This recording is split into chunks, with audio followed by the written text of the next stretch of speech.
Hey friends, welcome back to Bookshelves. My name's Shelby.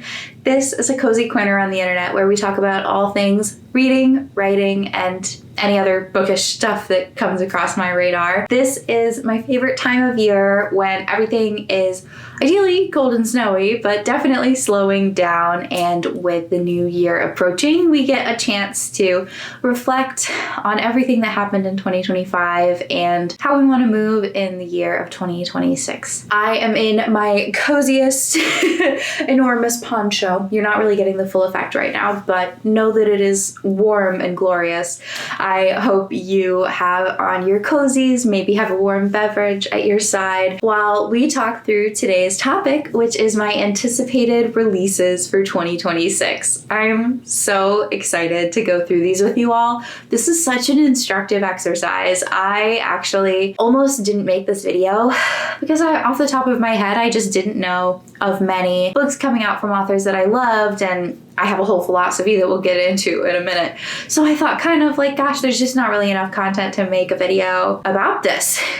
And I sat down and I did a little bit of research and I learned about a bunch of books that I'm super jazzed about that are coming out this year. So all of that preamble out of the way, I want to cover a couple things to kind of frame our conversation about 2026 releases, and then we'll actually dive in on the books. I thought it would be kind of important and useful to talk about my approach to book buying at the top of this video to give you a sense of why I'm talking about some books and not others. I think many of us know that buying books and reading books are two different hobbies. You probably hear that a lot if you are in the bookish online spaces, and that is certainly a plague upon my household.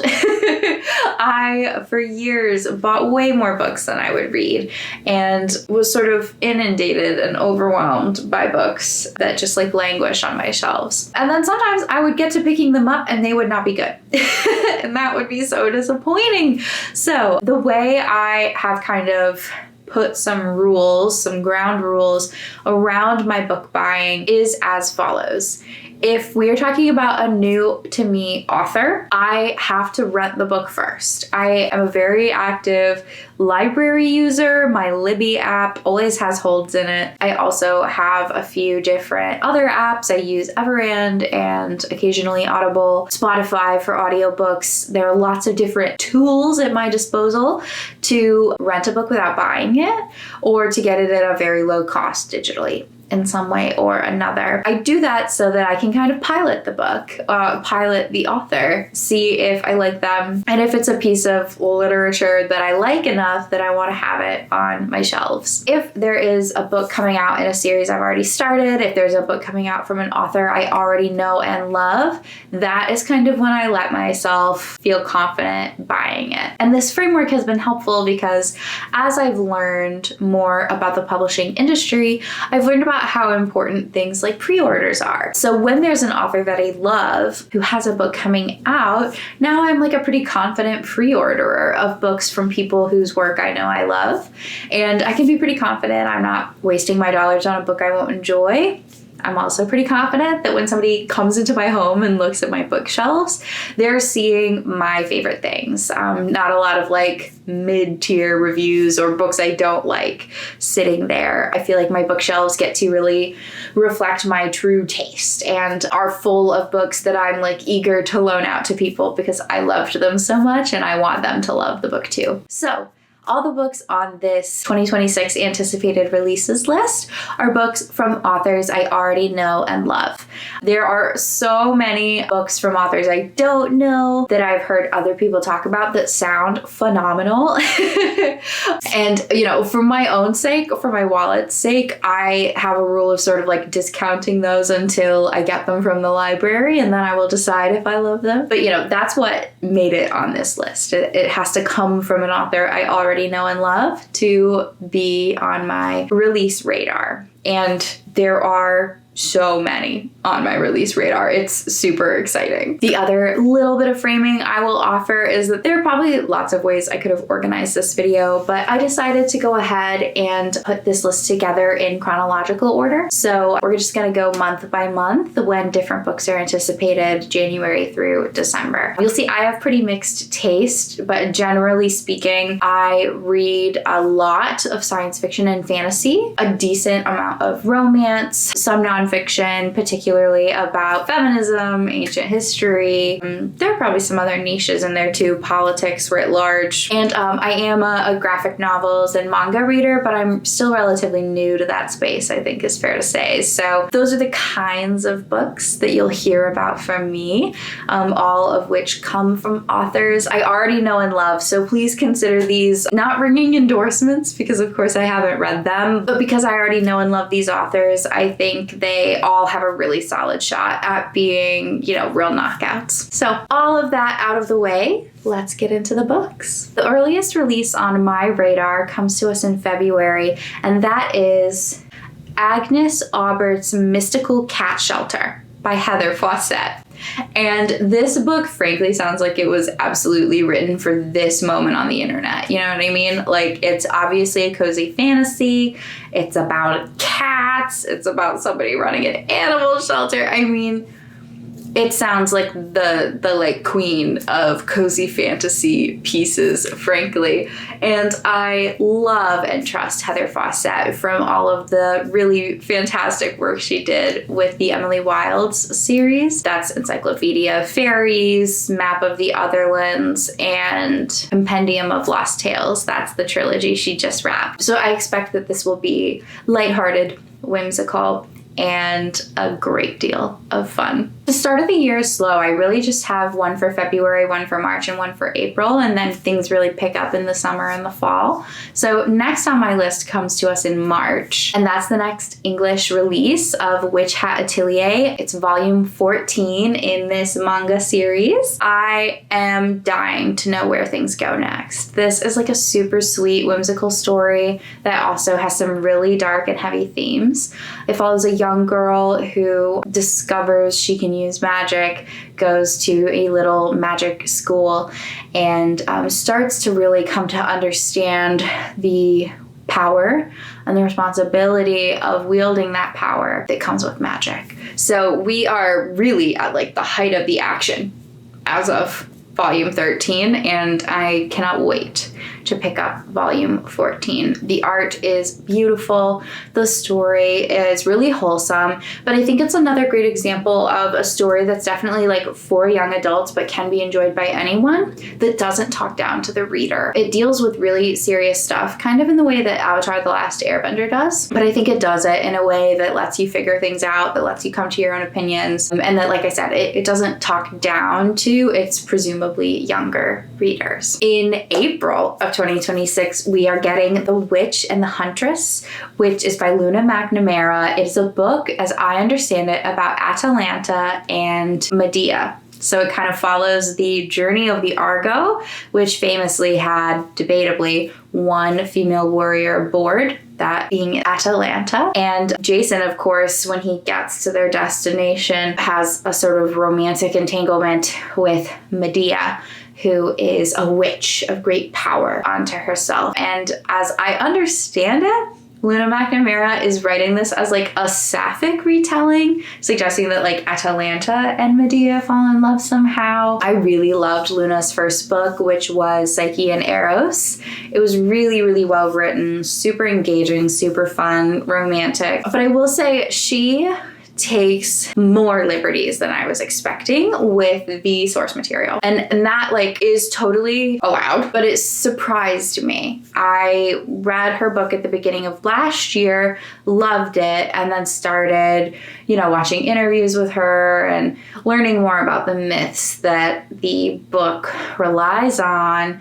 And I started to realize there were a lot of things that she made up or that she added that seemed totally legit to me in the book that are actually not founded in any of the ancient sources. I just found that that was a bigger proportion of her story than it was of many other retellings I love. And so my assumptions about truth and make-believe were just a little skewed relative to what she was writing, which then kind of just soured the book for me a little at the end. Like, it was still a really good book. I gave it a high score, but in retrospect, I go, but that didn't happen in the myths, you know? And the myths are so rich with wild stuff. So I say all of that to say I'm really excited for this book. I think it's going to be a really good read, but I think there's a chance she will do a similar amount of taking liberties with the story that I want to hold in my head as I'm reading, so that I don't kind of lock away little nuggets under the assumption that they are based on real myth, and they're actually not. They're of her own creation. So tiny caveat there, but I'm still very eager for The Witch and the Huntress. June is a very busy month, and this kicks off with the latest book from Robert Jackson Bennett, which is A Trade of Blood.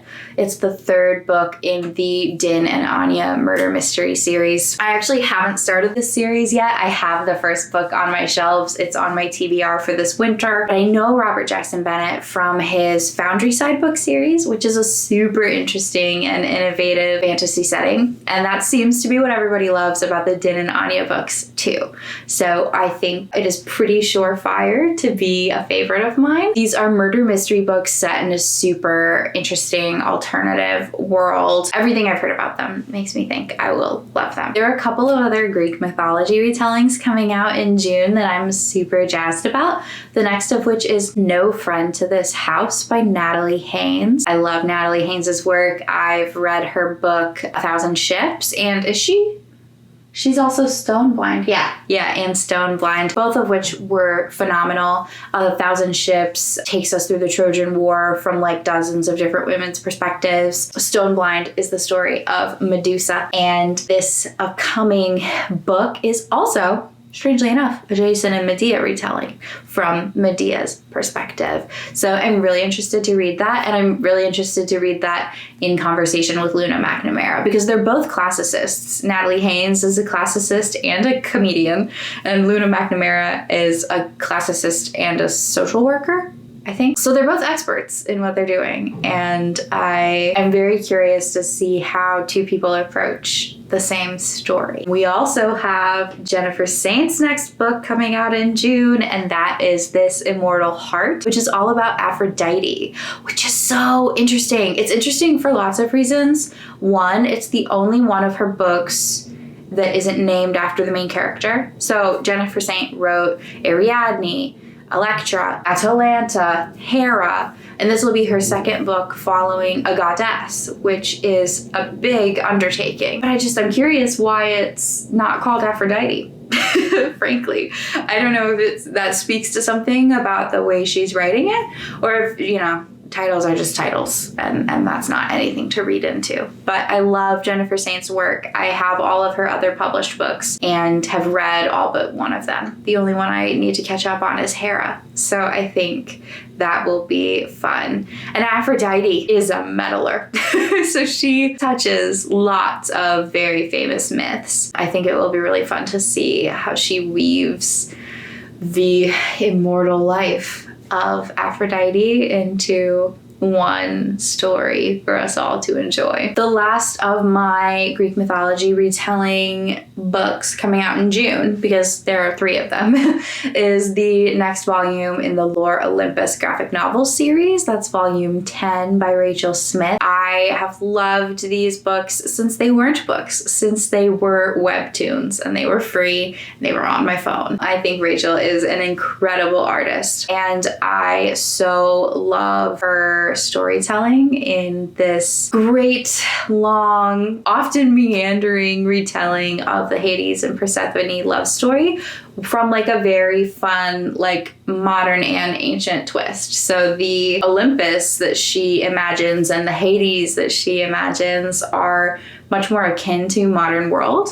And then when they are in the mortal world, that is very much still like the ancient setting. But the fashion in these books are so fun, the expression of emotion, and just like all the different style and animation she brings to their depiction on the page is so fun. And although it is certainly a take on Hades and Persephone that certainly ignores the violence enacted by Hades in the original myth, it does still grapple with that kind of violence, just with another character. So I think it manages to still engage with themes around sexual violence and autonomy really interestingly, and it's well executed in my humble opinion. So I'm very excited to have the next one on my shelves. Last book in June is The Unmagical Life of Briar Jones by Lex Croucher. I love Lex Croucher. I've watched them on YouTube since I was a young teenager, I think. I have really delighted in their very successful launch into the world of being a published author. I think Lex has something like 6 books out already. I think I've read like 5. And this latest book is, I believe, Lex's first adult fantasy piece. I love Lex Croucher. I think Lex is crazy funny, and I think their books are always so fun, often queer, and just a delight, truly. Like, I think they balance emotional themes and funny settings and ridiculous dynamics between characters so well. And I think this will be a bit of a darker departure from Lex, but I'm so ready for it. It's a dark academia magic school book, I think, which, say less, honestly. I'm there. Sign me up. So that's everything we have in June. Only one book on my radar for July, and that is Some People by Parini Schropp. Parini wrote Bandit Queens, which is one of my favorite books of all time. I think it was shortlisted for one of the major prizes a couple years ago and truly changed my life. Like, it was such a good book, so dark, so funny.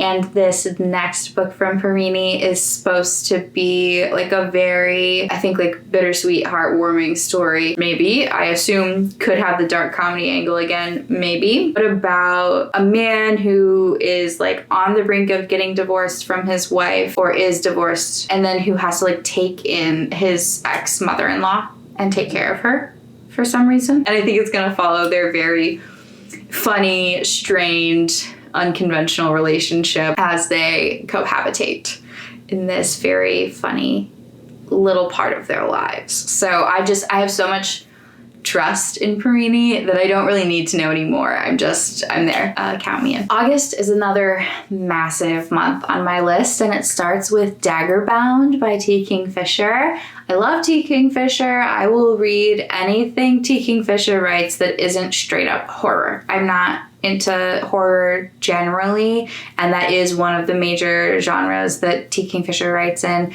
But anything in the like fantasy world, I'm happy for it to be like dark fantasy, fairy tale retellings. I'm there. Daggerbound, as I understand it, is a sequel to Swordheart. I haven't read Swordheart, but Swordheart and Daggerbound are in the same world as her Saint of Steel books, which includes the books like Paladin's Grace, Paladin's Strength. I think there's 4 of them. I love those books. Those books are so fun, so funny, so relatable. Romance books, the lot of them. And I think that Swordheart and Daggerbound are similarly kind of romance books in fantasy settings. I guess we have a word for that now, romantasy. So I think that will probably be, I expect that will be a great book. And once I finish the last 2 books in the Saint of Steel series, I would love to pick up the Swordheart books next. I have several romance books on my list for August, which is kind of fun that they're creating their own little theme. The next is Henrietta by Sophie Irwin, and Sophie is another one of those authors who I just trust. She has written a bunch of historical romances. I think it's fair to call them Regency romances, but I'm not great with my old English time periods, so they could be, I don't know, Victorian, and I really wouldn't know the difference. The first of her books that I read was A Lady's Guide to Fortune Hunting, and I just thought that was like a really exceptional take on the Regency romance, and I've since read at least one of her other romance books. So Henrietta is in that same world, as I understand it. It's another Regency romance, and I don't really need to know anything about the plot, frankly. I just think she's a knockout. So I'm happy and eager to pick up that book as soon as it comes out, and will probably be toting it along to a beach to read in the sunshine and kick my feet and giggle, because that is what she does best for me. Also, a second Lex Croucher book is coming out in August. Lex is gonna have the craziest year ever. Bridget and Gabe Are Not Okay is a sequel to Lex's book Gwen and Art Are Not in Love. They are medieval rom-coms, basically riffing on the idea of Camelot, but not actually set in the mythical Camelot, set in a sort of later kingdom.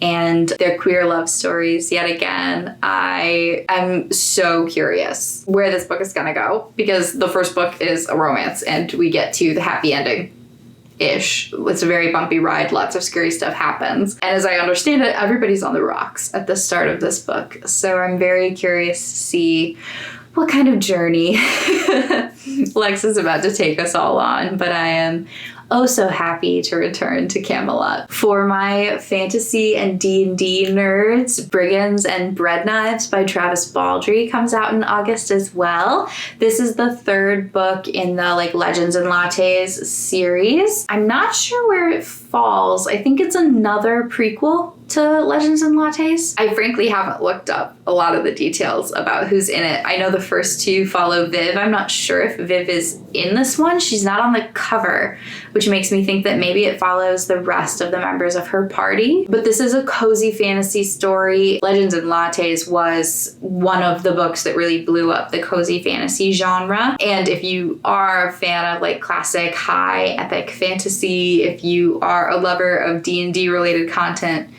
these books will make you happy. They are very fun and silly and lighthearted, but very referential to the world of fantasy roleplay games. And, Legends and Lattes follows this retiring hero who's setting up a coffee shop. The second book, she's injured and has to wait in town until she heals, and she helps out a local bookshop person and helps out a local bookseller. I'm not sure what the premise of this one is. I assume it has something to do with a bakery, but this is another one where I don't really feel like I need to know the details. I've had a good time with the rest of the series and trust that this will be similarly, what do they say, high fantasy and low stakes as all the other ones were. The last book in August is one that I had no idea was coming. It's called The Inevitable Undoing of Zahara Douglas. This is by Leslie Penelope. Leslie wrote The Monsters We Defy, which is one of my favorite fantasy books nobody talks about.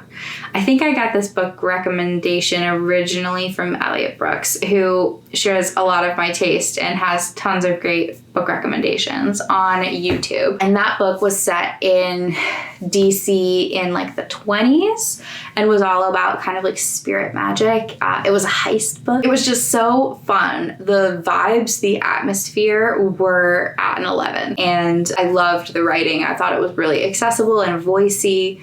And it dealt with lots of really important social themes of the time, even around the larger magical plot. They were woven in really effectively together. So I don't know a lot about this new book that's coming out. I believe it's the start of a new series, but I just really enjoyed so much from what I saw in Leslie's first book that I'm pretty happy to just show up and be entertained when that book comes out. My last two books come to us in September, the first of which is Son of a Serpent by Shauna Lawless. I have been raving in all of my recent videos about Shauna Lawless and her Gale Song trilogy, I believe is what it's called. The first of which is The Children of God and Men. If I could pitch it to you in one sentence, I would say it's the Irish Game of Thrones. We're in medieval, maybe even pre-medieval, 900s Ireland, where ancient magical creatures from myth are living and warring amongst each other, as are humans, the Christians and the Vikings with their Nordic gods. And it's just this incredible political masterminding piece. It's so much fun. This book, Son of a Serpent, is the second in her follow-on trilogy. So the first set of 3 have concluded. She's now writing, I think, the next generation. So I read book 1 in the original trilogy last month, I think. I loved it. And I would like to hustle through the next couple of books so that I can kind of catch up on the new trilogy as they're released. The last book I want to tell you about, I'm so excited about, and this is Deadbeat by Leigh Bardugo. This is the third and final book in the Alex Stearns series. Ninth House and Hellbent are the other two books in the series. It's her dark academia, dark fantasy book series. It follows our main character, Alex, who has had a traumatic life, largely related to her ability to see ghosts and her connection to other related magic. And she is invited to Yale kind of to have a fresh start, to be a part of these magical houses that are covertly operating out of Yale, to be a part of the house that oversees all of the other houses, that's like the watchdog. And so each of these books is kind of like a Murder of the Week style mystery, but there's a much larger overarching mystery happening as well. These books really play with time.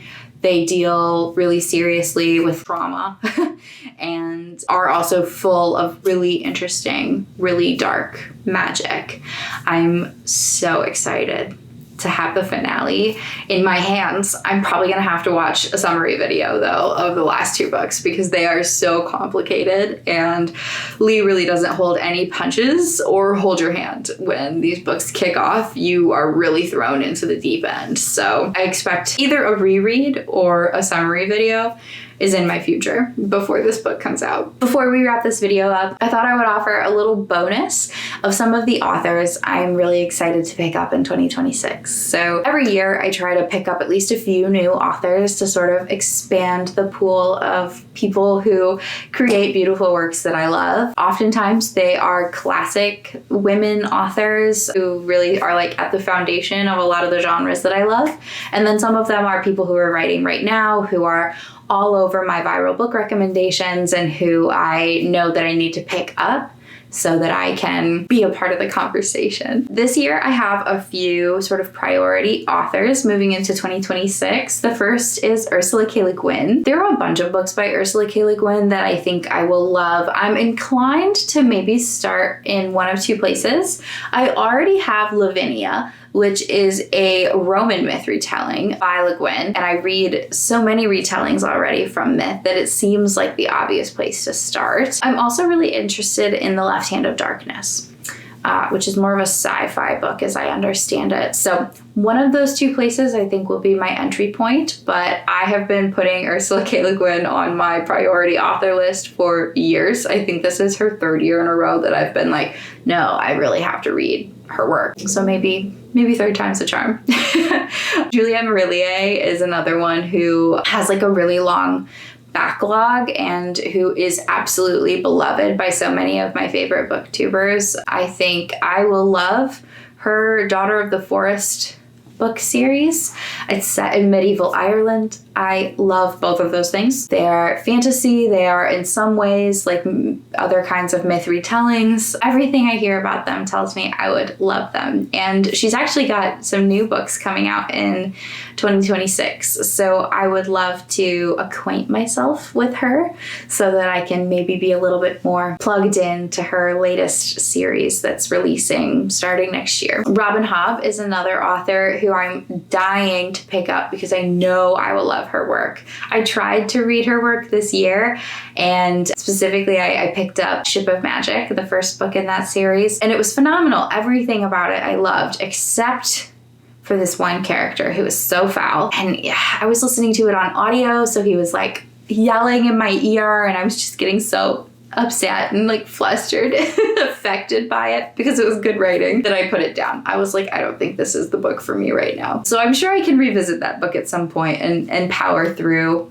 I Hate You, Kyle. Kyle's the worst. Kyle made that book hard for me. But I think there's another place I'm more interested to sort of start with her books that might be a little more successful. So I'd like to pick up the Rainwild Chronicles, specifically The Dragon Keeper, as a new, perhaps, entry point into the grand and beloved world of Robin Hobb's fantasy imagination. Jen Williams is another author who I hear so much about, particularly from Elliot Brooks again. She has a few different series out, but the trilogy I hear raved about the most is The Winnowing Flame, and it seems to be like a really innovative take on lots of classic fantasy creatures. It's a quest story, and it comes so highly recommended. So I would love to pick that series up and introduce myself to Jen Williams's work. And lastly is H.G. Perry, who also has like a pretty decent backlog of books,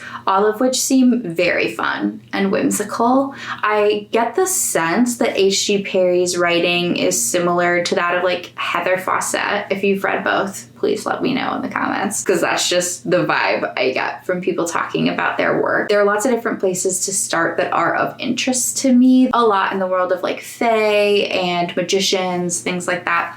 But there's a book, I believe it's called A Declaration on the Rights of Magicians, that sounds like a really fun fantasy historical fiction piece. So I imagine myself maybe starting there with H.G. Perry's work in the new year. Anyway, whew, that was a long list, but it is a list of books I am truly buzzing about, and I wouldn't have known about had I not done the research for this video. So I'm very excited to see what comes of this list next year, and I'm dying to know what books you are looking forward to in 2026. So let me know down below, one, if you're excited about any of the books that I shared, but two, if there are books I didn't talk about that are on your radar that the rest of us need to know about. And I'm just so excited for a new year of reading. So I hope you all have a wonderful end of your year and start of 2026. I had so much fun putting more work into having like a regular YouTube schedule. I'm having a blast connecting with folks in the comments, talking about all things books. And I look forward to a new year of content, as well as to a new year of reading and writing and a general love of books. So wishing you all the best. And I will see you all soon in another video. Bye.